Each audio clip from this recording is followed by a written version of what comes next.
విద్యుద్ఘాతంతో ఇంట్లో మంటలు చెలరేగి తల్లి కూతుళ్లు సజీవ దహనమైన ఘటన పెద్దపల్లి జిల్లా రామగిరి మండలం రత్నాపూర్ పరిధిలోని రామ్నగర్లో చోటు చేసుకుంది.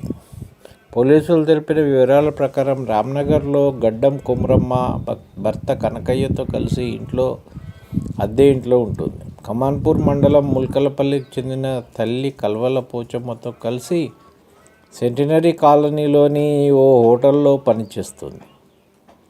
తల్లి కూతుళ్ళు సాయంత్రం పని ముగించుకొని ఇంటికి వచ్చి నిద్రకు ఉపక్రమించారు. ఫ్యాన్ లేకపోవడంతో కూలర్ వేసుకొని నిద్రిస్తున్నారు.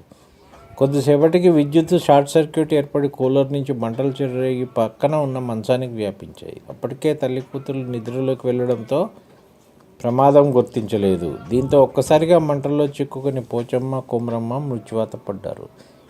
పెంపుడు శునకం కూడా చనిపోయింది.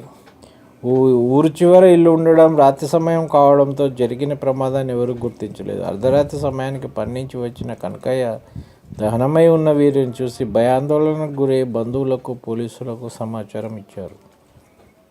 మంత్రి శ్రీధర్బాబు ఆదేశం మేరకు స్థానిక కాంగ్రెస్ నాయకులు బాధిత కుటుంబానికి సహాయం అందజేశారు.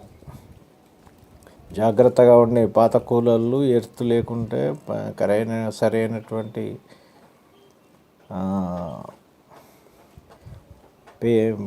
వైర్లు కరెక్ట్ లేకున్నా షార్ట్ సర్క్యూట్ వచ్చే అవకాశం ఉంటుంది. దాంతో ప్రమాదాలు జరిగే అవకాశం ఉంటుంది. జాగ్రత్త.